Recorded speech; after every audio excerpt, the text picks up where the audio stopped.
Hi friends, welcome back to Mamata's recipes. ఈరోజు వీడియోలో ఎంతో రుచిగా ఉండే బొబ్బరి పప్పు గారెల్ని ఎలా తయారు చేసుకోవాలో చూపించబోతున్నాను. ఏదైనా స్నాక్ రెసిపీ చేయాలనుకున్నప్పుడు ఇలా హెల్తీగా టేస్టీగా బొబ్బరి పప్పు గారెల్ని చేసుకోండి. చాలా బాగుంటాయి. మరి ఆలస్యం చేయకుండా ఈ బొబ్బరి పప్పు గారెల్ని ఎలా చేసుకోవాలో చూద్దాము. ముందుగా ఒక గిన్నెలో బొబ్బరి పప్పును తీసుకొని నీళ్లు పోసుకొని 2 గంటల పాటు నానబెట్టుకోండి.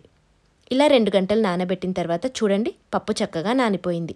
ఇలా నానిన పప్పుని 2-3 సార్లు బాగా కడిగి ఇందులో ఉన్న నీళ్ళన్నీ వంపేసి తీసుకోండి.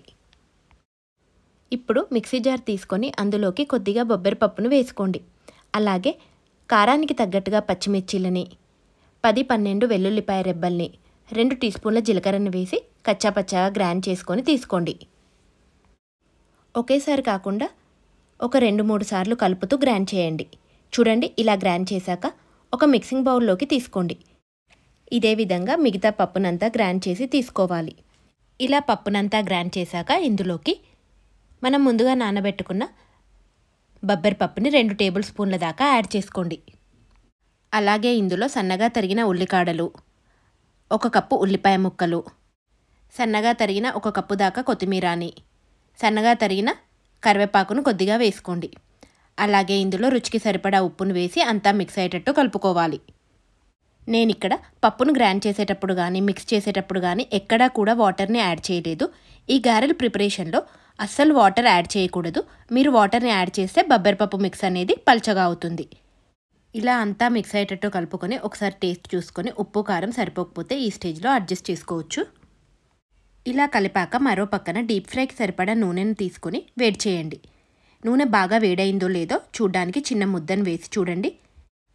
ఇలా నూనె బాగా వేడయ్యాక మనం గ్రైండ్ చేసుకున్న పిండిని తీసుకొని వడ షేప్లో చేసుకుందాము. ఇలా వడలను చేసుకొని వేడివేడి నూనెలో వేసి మీడియం ఫ్లేమ్లో ఫ్రై చేయండి. ఇలాగే నూనెలో ఎన్ని వడలు పడతాయో అన్నీ వేసి మీడియం ఫ్లేమ్లోనే ఫ్రై చేయండి.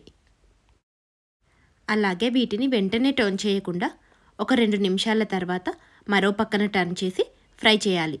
ఇలా 2 పక్కలా ఫ్రై చేసి ఇవి మంచి క్రిస్పీగా గోల్డెన్ కలర్లోకి వచ్చాక నూనెలో నుంచి తీసి ప్లేట్లోకి తీసుకోవాలి. అంతేనండి, బొబ్బరి పప్పుతో గారెలు రెడీ అయిపోయాయి. ఇలాగే మిగిలిన పిండిని కూడా వడలను చేసి ఫ్రై చేసి తీసుకోవడమే.